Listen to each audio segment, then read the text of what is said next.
Good evening to everyone, to our alumni, guests, and students. I'm really excited to be here with you in person in Ho Chi Minh City and to welcome you to our Knowledge Lab session on transforming business for the digital economy. The Knowledge Lab has had an interesting genesis. We started our first one online in Singapore 1 month into the lockdown in Singapore. And we did it because we were trying to find a way to give people access to the pool of expertise that was within NBS. And in that very first online one that we did, we sort of accidentally hit on a winning formula. And the winning formula is this. 1, a current topic that is of high interest. 2, a panel of senior alumni and or industry experts in that area. And 3, a faculty member working in the area who can serve as a moderator. And the first topic that we had 1 month into lockdown was working from home, which was terribly new, and everybody couldn't figure out how this was supposed to work and so on. And we were amazed. Within the first 10 days, 1,000 people signed up. And so we realized that we were onto something good, and we have been since then doing an online webinar every month, Knowledge Lab webinar, on topics that are of interest to a broad audience, as well as reflecting NBS's particular strengths and competencies. And by NBS, we use it very broadly to refer to the NBS community, which is not just the faculty, but also our alumni, many of whom are doing very interesting things out there, as well as our industry partners. Right? This is our first in-person knowledge lab, and it's outside Singapore. And we have chosen to do it in Vietnam. Right? So this is very meaningful, and a topic I think is of particular interest both to Vietnam and also to us at NBS. It's meaningful to us at NBS because we used the pandemic to reposition the school very significantly. We did a lot of hard thinking. Our current students, the MBA students that are in the room today, know this because that's probably why they joined us. But we have fully embraced the fact that we are a business school in a leading technological university. What this means, therefore, is that all our programs and our research increasingly reflects this interdisciplinary flavor of working at the intersection of business and technology. So that's been reflected in the significant revamp of all our graduate and undergraduate programs. And you should not get me started, let me talk for an hour about all the things that we're doing in the programs. But just one little example to give you a flavor. We created an MBA, a sustainability track in our MBA program. And as you would expect, it has the usual types of courses you will find in MBA tracks in business school: sustainable finance, green marketing, reporting, and so on. But because we're in NTU, our MBA students who take this track also get taught a module on climate science by the leading earth scientists in the world, because we have the Earth Observatory Singapore on NTU. We also take a module on energy, which is taught by leading energy scientists from Ariane, which is one of the top 3 energy research institutes in the world.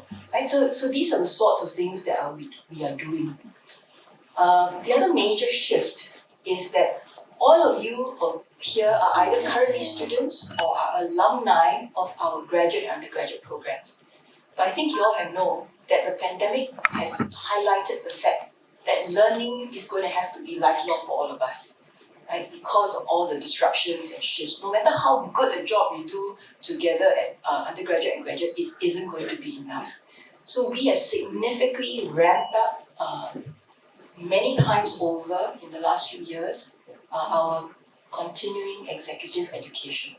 So we have launched together with the rest of NTU something we call Flexi Masters. So it's half a master's program. You can take it over 4 or 5 months, over several weekends.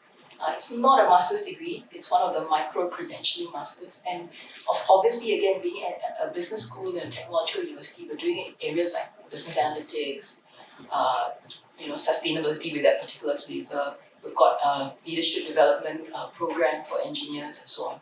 And again, the response has been overwhelming. Again, I think a reflection that there is a need for this kind of interdisciplinary education that adds to our base disciplinary competencies, right, and the functional competencies that we have when we go to work. And this transformation is happening on the research front as well. As we partner industry, again, the problems are multidisciplinary in nature. And in the last 3 years, our research grants from both industry and the government have tripled. And 40% of those grants are in the interdisciplinary space. So I'll give you a couple examples. One big one that we're doing right now is what we call the Global Asia Insurance Partnership, GAIP. Singaporeans and NTU love acronyms. This one involves 16 international insurance companies, and MAS is the convener. We are the main academic partner. The first project, and I think many of you know that NBS is the only business school that has a large actuarial science faculty group. So we are the only, so together with them, the first project, this is very industry driven, the first research project they want us to work on is on risk models for flooding in Asian cities. So they have identified a number of Asian cities, some in Vietnam. Why are we able to do this? Because we are working with the scientists in Earth Observatory Singapore who have the data on flooding, right? For example, the National Research Foundation Singapore gave one of our Earth Observatory scientists 6 million several years ago to plant sensors with the permission of the Indonesian government up and down Indonesia, so that we are able to help the Indonesian government track the rate of sinking in various major cities, and also to consult with them, right? So this is the kinds of partnerships that we're looking at. I personally work in the healthcare and technology space. One major grant we've gotten and we're currently working on is hospitals, and again, interdisciplinary with the Lee Kong Chian Medical School in NTU. We're looking at AI augmentation of healthcare professionals, right? How do you, with AI augmentation, augment the capabilities of novice housemen and MOs, as well as take some of the pressure off senior consultants, and then many human issues of trust, explainability, liability, and governance, all the things that go into this, right? So these are the things that we're working on to give you a sense. I hope this quick update has whetted your appetite to find out more about the many changes that are going on in your alma mater. We are encouraging our Singaporean undergrads to intern or to go on exchange with Vietnamese universities. And we would also very much like to have Vietnamese students in our programs, because we think that you bring a valuable perspective and welcome the diversity, and we welcome this diversity in our NBS community. Now that COVID restrictions have eased, we've restarted our Dean's Lunch with undergraduate students.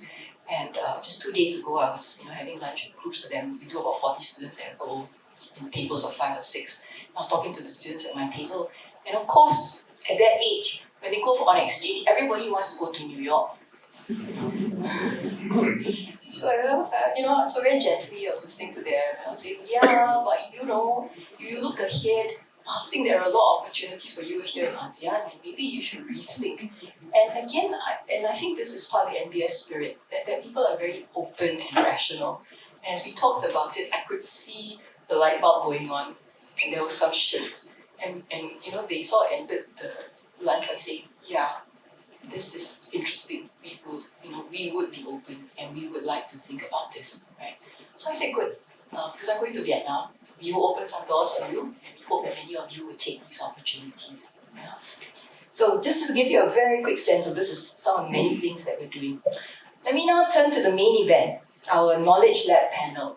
We are fortunate to have 4 panel members with deep experience in diverse sectors to share their experience with us. I'm not quite sure how we're going to do this. Do we invite our panelists up? Yes. Maybe invite our panelists up on stage now while I introduce you. As I introduce you.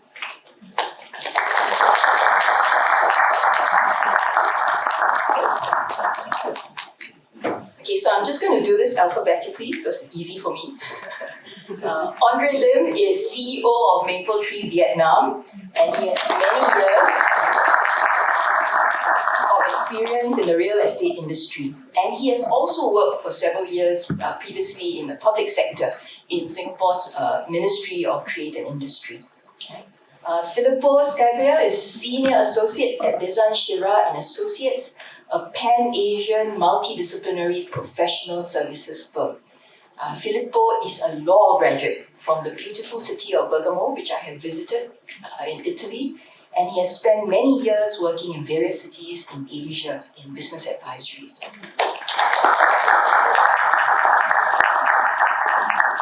Glenn Low is the co-founder and COO of HeyHi, an AI-enabled human-centric edtech solution for personalized learning.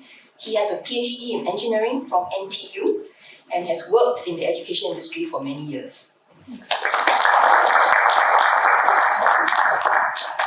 And we have Ryan Galloway, who is the Vietnam Country Director for Funding Societies, Modoku. This is one of Southeast Asia's largest digital platforms for SME financing.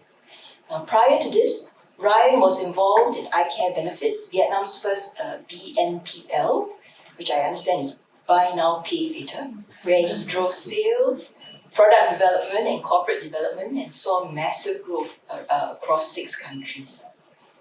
So welcome. Welcome to all of you, and thank you for taking time to share your expertise with us. Let me get seated.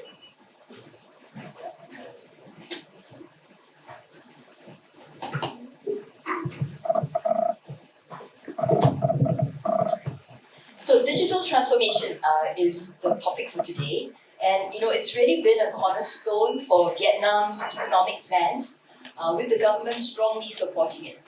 For example, the government launched a national digital transformation program in 2020, and earlier this year in 2022, there was also additional funding schemes to support digital transformation in SMEs and companies that are export focused. Right? And I just learned that October 10th was National Digital Transformation Day. We don't have that in Singapore. Right?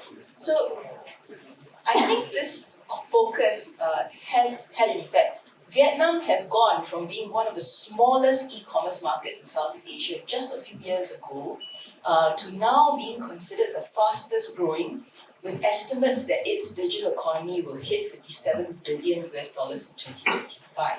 Now, this is a prediction, right? Now, the pandemic has also shifted consumer habits, and Vietnam, unlike many other countries, has a young and tech-hungry population. Yeah? And there are also opportunities because you know that there is a global shift in supply chains, with a desire for many economies in the world to diversify their global supply chains. Right? And Vietnam is well positioned to take advantage of it.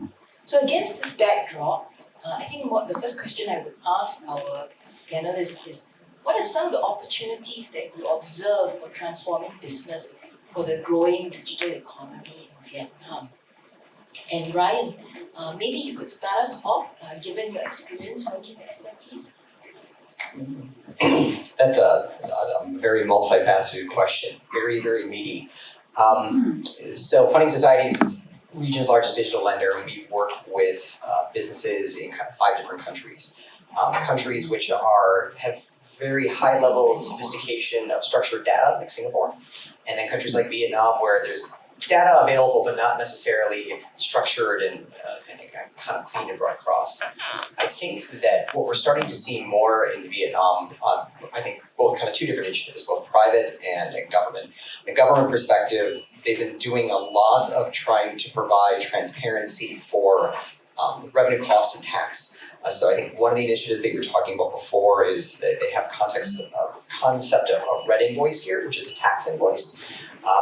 You can kind of think of it in the old days of like a paper which you press on it, and it's older people in the audience will understand this, where it's kind of, they have cellophane film and then you push on it and it's in triplicate and you keep one and the government gets one and the one that the government gets is red, right?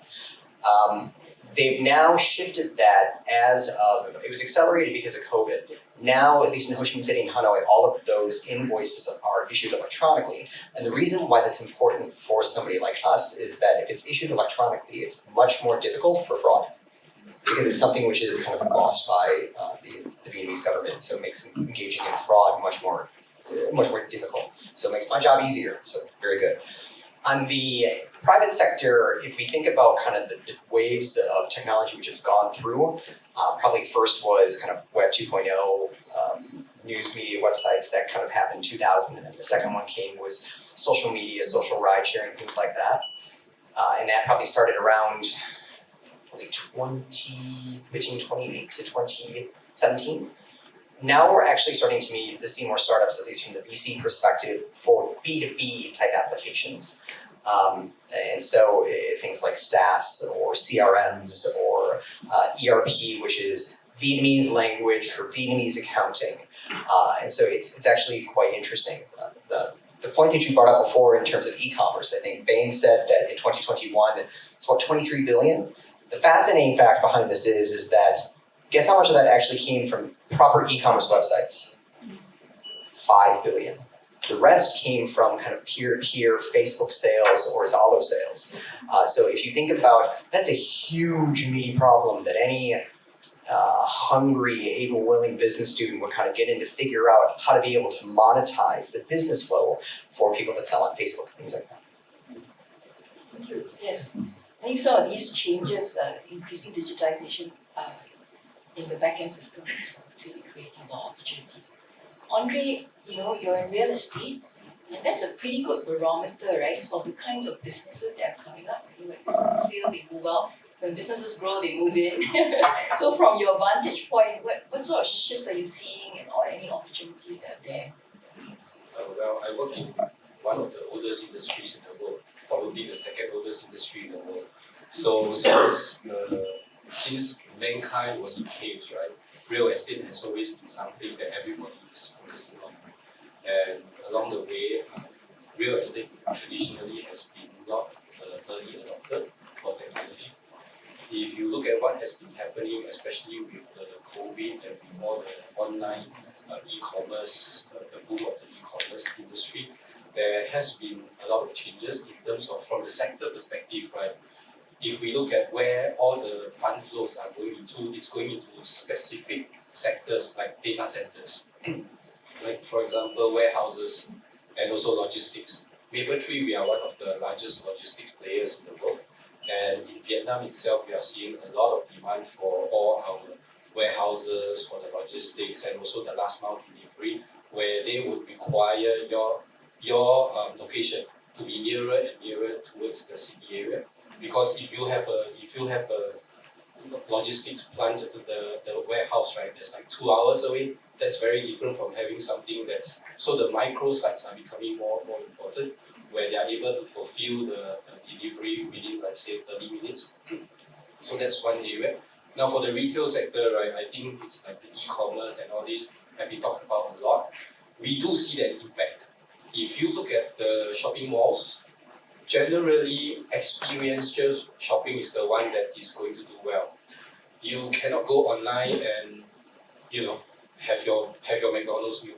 You still have to go there physically, sit there with your friends and eat, and the entire experience of it. So we will be seeing that for a developer, you will want to put in a lot more provisions for F&B, because the type of technical facilities that you require is extremely different. I think probably 10 years ago, generally a shopping mall, right, you're looking at maybe say 20% catering to F&B. Right now, probably you will be looking at least 50%. And then the rest of it, right, you would be putting in, like, for example, spas. I cannot do a spa online. So these will be the ones where you have to force people to come to your place. Otherwise, they are just going to go online. So all those commoditized shopping, right, they are just going to have a very difficult time. And we do see that these players are moving out from the malls. Christina was sharing about Zoom. That is also having an impact on all our offices. So going forward, the ability for every office to have flex space is extremely important. If I mean, traditionally, right, as a developer, as a landlord, I would like my occupancy to be 99.9%, and then I don't have to worry. But the truth is, right now, a lot of the tenants, they would require some flex in your building. And they would want to say that, hey, look, I am, because of surge in demand, I need an additional 1,000 square meters of space in that building. And if, let's say, the project ends or the project dies, I need to return you that 1,000 square meters. So the flex in it, that's where all the co-working spaces are coming about. And we see that in Vietnam, the co-working space is booming. Simply because it creates and it addresses a need. It addresses a breach between the tenants who require greater flexibility and a landlord who hopes to have 100% occupancy. And therefore, these are some of the changes that we are seeing. And even when you look at planning for a building, third space is extremely important. If you don't have a coffee shop, if you don't have a lot of all the so-called the third space where people come and have meetings and all this, essentially it's a place for them to just meet and chill out and have a break and bitch about the boss, The third space is something that if you don't have it in your building, it is a massive disadvantage. And the tenants, they will be looking at some things like that. Yeah. So technology itself, the digitalisation itself has affected our industry too, and we are seeing a lot of changes along the way. Thank you. That's really interesting. That that I think you've really captured the essence of how digitization in other industries is causing a lot of redesign in the physical spaces involved, as well as a great deal of flexibility required. So Glenn, we're going to switch tracks to education now. I think given that the pandemic has probably grown the appetite for online learning, how has that affected you all in the edtech space? Thank you. Today, I believe I'm the only startup here, so I would like to come in from different angle, and I believe that probably it can benefit everyone from different angle. Andrew just mentioned about real estate is one of the oldest industry here. Education is also one of the oldest industry here. But of course, a bit about my background. I graduated from NTU engineering, and I continued to do my PhD in semiconductor. Eventually, I shifted my focus into entrepreneurship, started my own startup in edutech space. That's because I see there's a big problem that has to be solved, which is on personalized learning, or how to adopt technology to help educators to provide. The adoption of technology for education space is really, really low. That's because there's no need for educators to leverage so much on technology to achieve this outcome that they are expecting. But COVID changed everything. And of course, we have seen a change of educators' behavior as well as the learners' behavior during this 2 years period. What we see here is that digitalization is definitely the future. How technology come in to help educators to provide effective learning, and yet at the same time, it still have the kind of same effectiveness in the physical classroom is something that we are trying to emphasize here. We are very sure that technology is important. It is going to help educators to achieve what they want to do in a much more effective manner. When it comes to digital transformation, right? Eventually, we are talking about two angles. One is on cost effective. How do we actually save more cost by being more productive? The other thing is on how do we generate more revenue through digital products or technology. So what I observe here is that educators in the past has been spending more than 70% of the time on administrative tasks. It can be saved actually, so that educators can spend more time to the students in the classroom. That's from a cost saving perspective. And another angle is on generating revenue. During the COVID period, when educators are exposed to education technology, they actually find another revenue stream that is able to allow them to reach out to other students, not just in their physical location. So there's another angle that digital transformation is important in all the sectors, especially in the education field that we observe coming in from these two angles. Interesting. Yeah, same for us. That we're also seeing in a lot. I like your point about how it's changing both learner and educator behavior. Yeah, it's changed for us and NTU too now. We we've learned, right, that quite a lot of the stuff that we used to do in class we can shift online, the structured lecture type stuff. And so the time we spend in class now is much more interactive. It's really about facilitating discussions and much less of a one way. So the growth in both the platforms to do that online learning as well as people's willingness to do it has shifted the way we teach as well. More facilitating.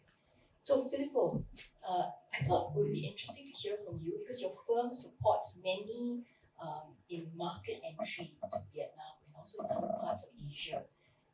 What perspectives does this offer in terms of opportunities in the Vietnam market from a market entry point of view? Thank you.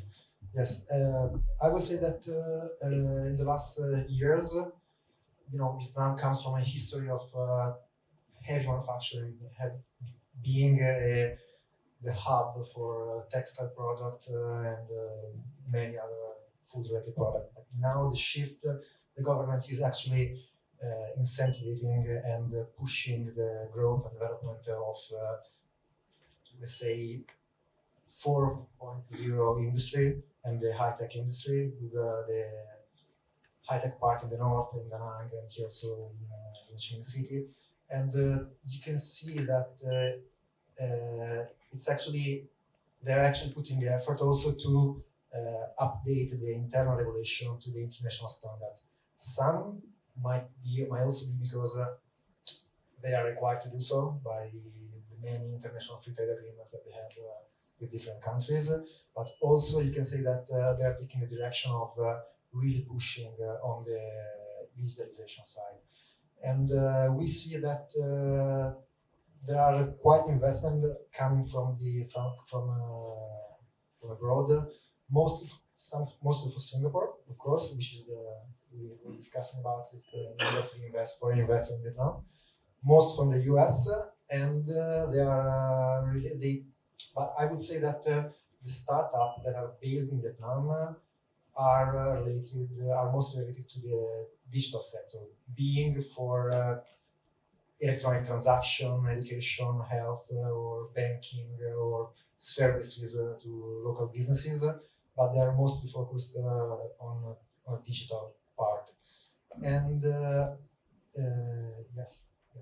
So just a quick follow-up question, right? Given that, and I presume this has been a shift in terms of the types of areas the firms are coming to, does that have significant implications for your organization in terms of the kind of skills and talents that you all have to?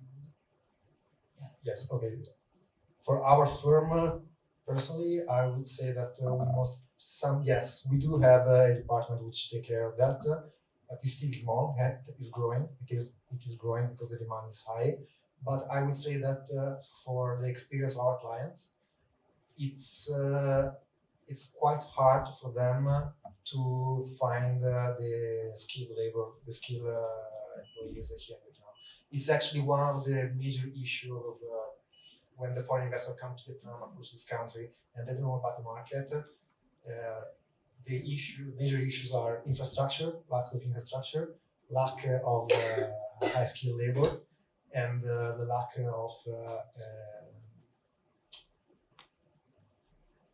of international. Yes, I would say again, lack of high skilled labor. And I actually led all these events that you are organizing because the foreign investors that come to Vietnam, they know that they can find the fresh graduates here in Vietnam, but that suppliers, let's call it like this, of fresh graduates, it's not enough to cover the demand of the market. And so we see many, every day we have companies that are looking for for experts in this sector. Actually, that sounds very familiar. But I think all of us in Singapore also know we have the same problem of finding skilled talent, particularly in the digital and those related spaces. So actually, this is a good segue to our second part of our discussion. There actually have been some well-documented challenges, right, for Vietnam and any country that's trying to digitize, do digital transformation. I think in Vietnam, the SMEs are the backbone. There's a very high percentage of the economy that's in SMEs, and they find the cost of technology to be high. Then there is also the human-related issues of skills shortage, which is very common, and also the need to have a mindset, right? Change in mindset, as well as practices and processes that will embrace and work along with all this digital transformation. So, I think the four of you are business leaders who have been in Vietnam for many years and been watching and been part of these changes. So, I think the challenges we all know. The question is, are there ways that you have tried to address these challenges or help your clients to address some of these challenges? And are there any takeaways that you'd like to share with us? And Andre, I will put you on the hot seat first. I think Vietnam, if you look at that, definitely in every market there are always a lot of challenges. In Vietnam itself, it is an emerging or frontier market, depending on whether you use the MSCI classification, and therefore it is like the rules may not be as clear or transparent or easy to understand as for some of the other markets or some of the more developed markets. Now that being said, right, we must acknowledge that despite a lot of challenges that Vietnam has, it is for this year going to grow at 8% GDP growth, and that is despite a lot of challenges that it has. If you are able to remove all these constraints, Vietnam's growth will easily be in the teens, and therefore there are a lot of opportunities here, and that's why I believe that almost every MNC out there has a Vietnam strategy, wants to come into Vietnam, want to tap on the opportunities that are out there. Now, the challenges like what my peers have mentioned, like for example, manpower. It would be quite surprising. Yes, we do hear a lot about the labor cost in Vietnam is low, but there is actually a two-tier market for some of the more factory-oriented type of positions. Yes, they are extremely competitive compared to some of the other markets like China or even like India or Indonesia. But if you look at the other tier, where if you are a graduate from NTU, or if you have been exposed to working in MNCs, you speak good English, and you have had good years of working under foreign companies and foreign culture, the cost of a worker is not any lower than that of a Singaporean. You will be surprised at the type of rates there are out there to be able to get that type of talent, and that's partly because of demand and supply. So we do encourage Prof to bring more people here, because we definitely would benefit a lot from having more talents. And then that's why we do a lot of things, like we do internships. We try to grow you try to grow your own pipeline of people, and hopefully one fine day they turn into the big oak trees that can help the company grow. And like just now I mentioned about all the challenges on the rules and regulations, right? That's also where we would need to spend a lot of time understanding the market. There is a difference between understanding a language and understanding a culture. Now, the ability to understand the culture of how things work here is extremely important to determine whether you succeed or you fail. And also, we must understand that Vietnam is not one single market. The culture, the nuances is extremely different between different cities and different provinces, and the ability to understand how you approach the business leaders there will be extremely critical, because in one province that could be considered extremely rude, but in another province, right, that is just normal business as usual. So we do spend a lot of time trying to address that. So I would piggyback off of what Andre said, but maybe take it one step further. I think that we talked about this in the prep session, that I would agree that there are a lot of, first, don't come to Vietnam and expect that because you've had experience in your home market or even in another market in Southeast Asia that you're going to be successful here. I made the joke that the streets of Ho Chi Minh City and Hanoi are washing with the blood of technology companies' cash that's been left here because they said, oh, I did this in Singapore, I did this in Indonesia, I can do it, I can buy the market. Go ahead, try it, let me know how it works out. That being said, some interesting points, and in my CEO Calvin always says, he had this saying, he's like, Asians don't pay for SaaS. Asians don't pay for SaaS. And then we sat in a meeting with one of the largest accounting software providers here in Vietnam, and they said, fun fact, Vietnamese companies have used 3 different types of SaaS, usually accounting software, CRM, and ERP, all native language Vietnamese, and it just blew them away because like people here will pay for technology, people here will use technology. I think the challenges that we have here is that we have this wonderful economy of makers, and instead of potentially buying something off the shelf, we try to maybe do some homebrew, something that maybe my cousin or my nephew makes, and that works really, really well for the business as it's at a certain stage.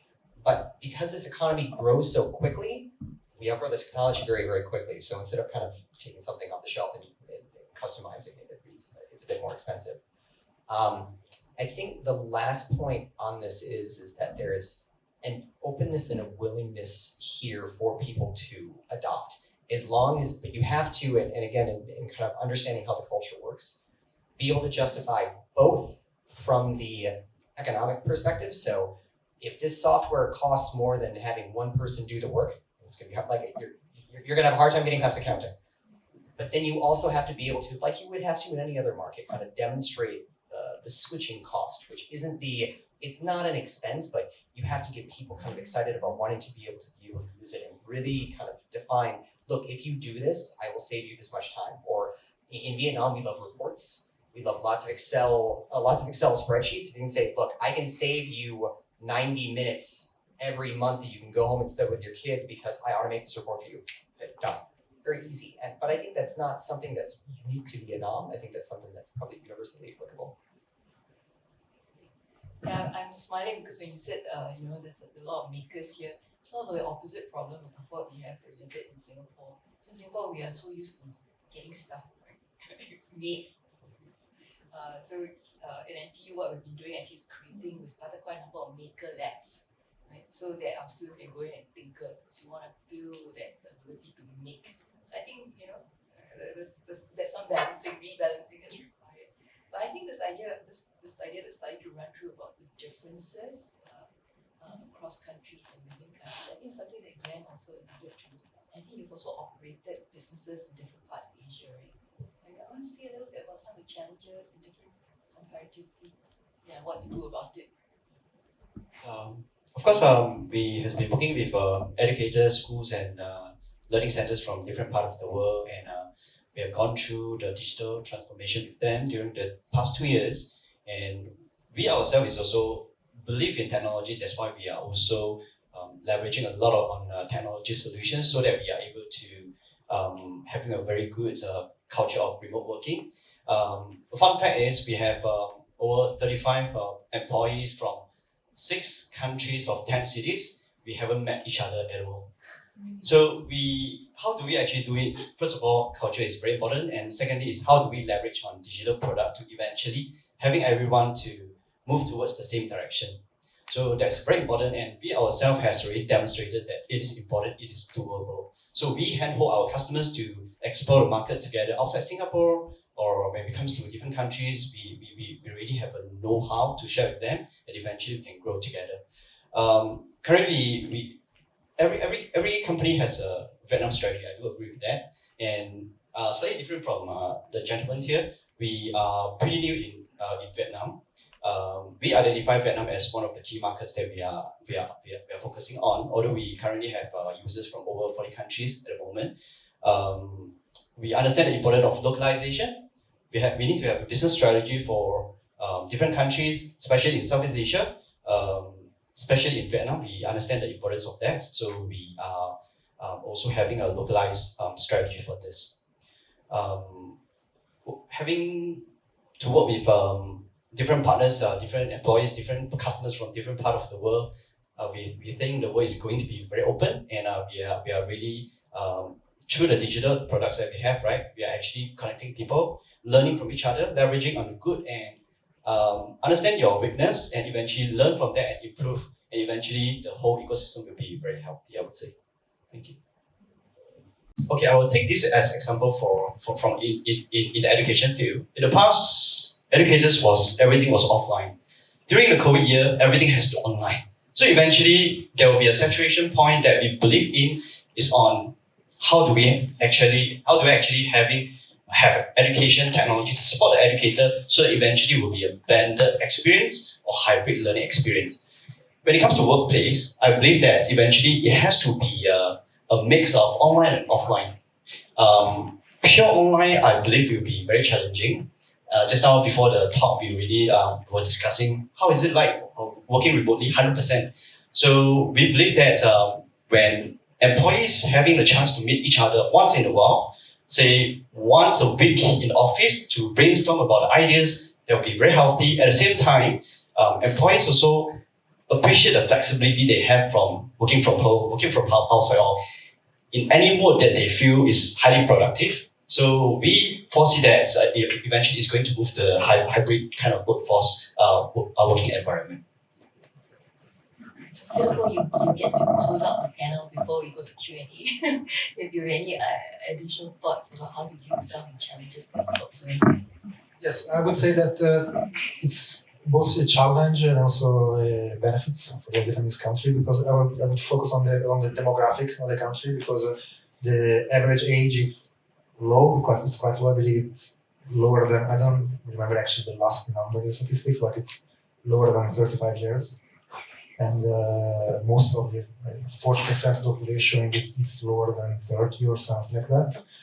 And this is a benefit because you see there are labor force and fresh people and creative people and innovation, but it might be also a challenge, especially on the digitalization, on the digital market, because you must, if you're targeting that kind of customer, the younger generation, or the millennials, Gen Z, Gen X, you must be not even much more than a receiver, you must be flexible, because it's constantly shifting, constantly changing shape, and constantly changing direction.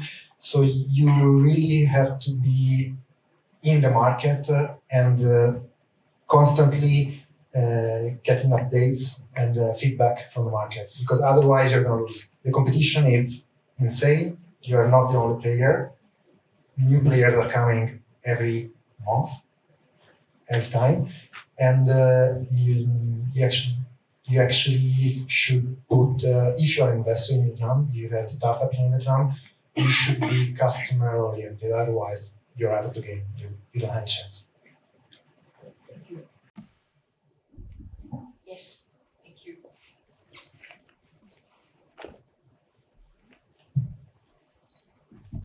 If you could just also just say your name and introduce one line introduction. So my name is Andy. I was one of the students from the executive MBA program. So I'm back home for the last 3 years, and just happy to be here today. My questions, I mean, it was a very interesting discussion between all of you, but my question is really going to be about education. So you said there's a lot of change that happened during COVID for education. So moving online, getting more innovative and so on. But my question is really become more on the root of education. So I understand that, you know, you're looking for still for professor in school, you still get a PhD, right? Nowadays I think it's getting a bit different with all of this doctorate program that is easier to do. But is it still the right way to go in the future, that you still follow the original classical educational step to start teaching people, or there will be a change in the future of, let's say, let's go for more innovative way and let people who actually have right idea to actually teach in school like NBS? So that's my question. Big question. Yeah, so it's something that we see the ability to generate new knowledge, right? In that way. At the same time, we are increasingly growing the practice and education track. So at NBS, 35% of the faculty are on the practice and education track. So these are people with industry experience. Right? So that's all, and this is currently in most top business schools, this is more or less the norm, that balance. Now, in addition, there is another pool which are not full-time faculty, so these are the adjuncts. And we're also aggressively growing the adjuncts so that they become another pipeline. So I think I mentioned that we had grown our lifelong continuing education programs. Right now, about most of those programs are co-created with industry partners, and industry partners will deliver about 35% or so of the content, right? So those are the ways that we're trying to address. Because we agree with you, we need to have that constant flow of industry relevant thinking, issues, and so on. Thank you. Great question. Yes, please.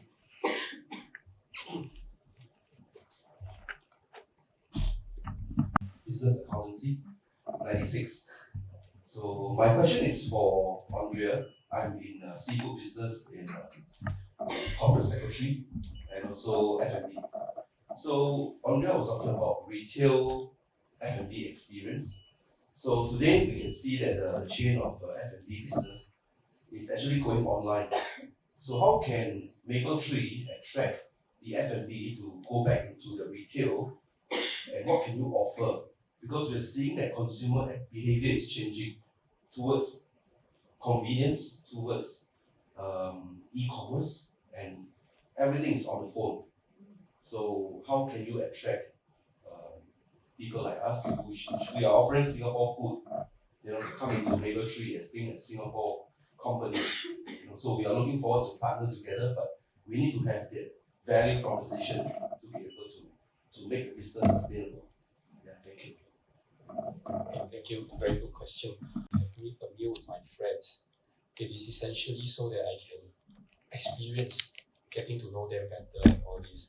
So from the sense of whether there will always be a need for the F&B outlets to be inside a place where this is a space where people can gather, it's really not the food. Like they say, when I go for a meal, right, I don't really care about the food, but I care about the company. If the food is excellent but the company is not so fantastic, you also get indigestion. So that is one thing where we believe that there will always be room to play for the experiential part of the business. At the same time, even for the retailers itself, even for the F&B players, they are under significant pressure to adapt. And one thing everybody will always talk about is the occupancy cost, which is essentially how much is your rent as a percentage of your entire cost.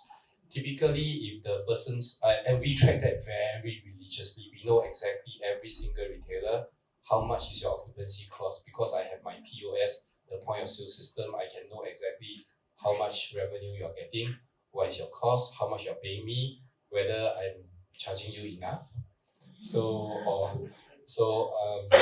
If you look at it, right, the typical occupancy cost for sustainable business is about 20 to 30%. Anybody who goes beyond that, generally they would have some issues. And therefore, when we look at how businesses can ensure that the occupancy cost is not so high, they have to look at, like, for example, tooth to tail ratio. The tooth is essentially the hunting bee, the one that bites, the one that brings in the revenue. Which for F&B, right, that will be where all your sitting and all this is. The tail, right, is the big lumpy at the end of it where you don't really get revenue. That for F&B, right, will be your kitchen. So that's why we do see that a lot of people are moving towards central kitchens, where essentially I have a place, I produce my sauces and everything, and when I go to the F&B, when I go to the mall, right, I have a very small kitchen. I don't have to cook everything from scratch, because bulk of wherever I want to do the processing and all this, the semi-processing is already done somewhere else where the rental is very much cheaper. So the tooth to tail ratio is something that everybody will have to look at. to ensure that they are able to extract the maximum amount. And of course, for F&B, you have to, like I mentioned again, the experiential, right? You have to be different. If you are going to be, if there are 10,000 burger joints out there and you are just going to be another burger joint without a story, because people will come and pay for a story. I believe that right around this corner, somewhere near here, there is a coffee place. I tasted the coffee. It is interesting. Well, but at the same time, right, I queued for 1 hour for the coffee. So the ambience and all this, the marketing hype, I believe that they have a very fantastic marketing crew, where it is like the Facebook, the Instagrams, and all the ability to attract people to say, aha, even though the coffee is something that I think I can make better, but hey, you know, I love the experience and I'm prepared to pay $6 a coffee. So this is where a lot of all this thinking will have to go in. You're in F&B, you do you are familiar that every few years you have to change your entire concept. Every few months, even you have to review your menu, and therefore we work very closely with the tenants on all this and make sure that they are sustainable. For some of the tenants, like I give an example, I can't quote names, but we had a F&B outlet where they were doing sales of eggs. And we were looking at it, we were looking at the thing, it was dated, it was very not the flavor of the month. And we were telling them, hey, look, you know, why don't you change your concept to something else? And they were hesitant because of course, cost to go and change the concept. But we said, come, let's work on a program in which I subsidize you certain amount of rental and all this, and you change the concept. After they did that, right now they are doing 3x of the revenue. So 3x of the revenue on exactly the same space. Of course, it's like now that they are doing better, we are also asking them, hey, you know, the rental. Yeah. So I believe it's a win-win strategy. It is a win-win strategy for both parties. Yeah, win-win situation. Thank you. We've got time for one more question, and I'd like to give our wonderful MBA students a chance. You know, they've been here for a week already, and I understand they've visited 9. So I have a question for Mr. Lau. So do you think that there's a possibility of online education will eventually replace the offline education? And given that I've read a recent report that during the COVID-19, the rate of depression among students, teenagers overall are like escalating, and one of the major factor contributing to that is because they say that there's a lack of interaction between the students. So would you say that it will be a nice thing for online education to completely replace it offline, and will there be a chance for that? Thank you. Thanks for the question. Lack of collaboration when it comes to probably IHL kind of courses. We focus on K to 12. So when it comes to younger kids, probably in the secondary level, we still can we can see that it's still okay to have high percentage of online learning. But especially when it comes to IHL, probably collaboration is still very important. I personally don't believe that it will be fully online. What we are leveraging on here is how do we give a better experience when it comes to online learning or hybrid learning. For example, how do we encourage collaboration? How do we encourage interaction when it comes to online? There's something that not Zoom is addressing, and we are addressing that. So we would like to see. I don't have the crystal ball to see whether it will be 100% online, and I personally don't believe in that. We do encourage that there are certain level of online and offline component to make the learning more, I would say, more complete. So, for example, I'll give this example. In Singapore, from one end to the other end is only like 50 kilometers, 45 minutes. If I'm looking for a good tutors for my primary 6 kid, right? I need to look for good tutors. I can just travel from here to the other place. Just take me at most 45 minutes. if you are in tier 3 city in China, you are looking for the best education. You are looking for the best educator, and this educator is in Shanghai. Are you going to travel from tier 3 city to Shanghai? It's not likely. So the pinpoint in different countries is different, and I would say eventually the use case is different. So if you ask me whether it will be completely online, I don't believe that. I think it's really depends on different markets and different countries that you are in. Actually, that's a really insightful point. But a group of geriatric specialists in Khoo Teck Puat Hospital a decade ago, they started on a telehealth project with nursing homes. And the use case was that, yeah, even though we're a small country, it's still very traumatic for bed-bound residents of nursing homes to have to go to hospitals for specialist care. So the telehealth was put in place. And for a long time, we worked with them, struggled to find the economic justification, right? Because it's not a short distance, it's a bit hard to do. Then COVID hit. So this project went for 7 years, it was running really well, but we were having trouble with the economics of it because in person was still cheaper. Then COVID hit, and all the nursing homes related to this telehealth cluster were already so used to the online that we switched straight into the COVID management protocol smoothly, and this group had 0 COVID infections among the elderly. Amazing. And nursing homes are hotspots. So that was proof of concept. So now they're the heroes. Nobody talks about the economic justifications are very clear now. So it's interesting. Right? And I think that's why we want to look at innovation, we want to look at it very systematically. We want to figure out the things that will scale as situations like that. Yeah. So I want to thank our panelists for your really insightful comments and your very frank and open sharing. I think I speak for all of us. I think we've learned quite a bit as well. And I also just want to thank Enterprise Singapore and Mabel, especially for Enterprise Singapore, without whom we could not have organized this. So thank you all also for joining us today. Thank you.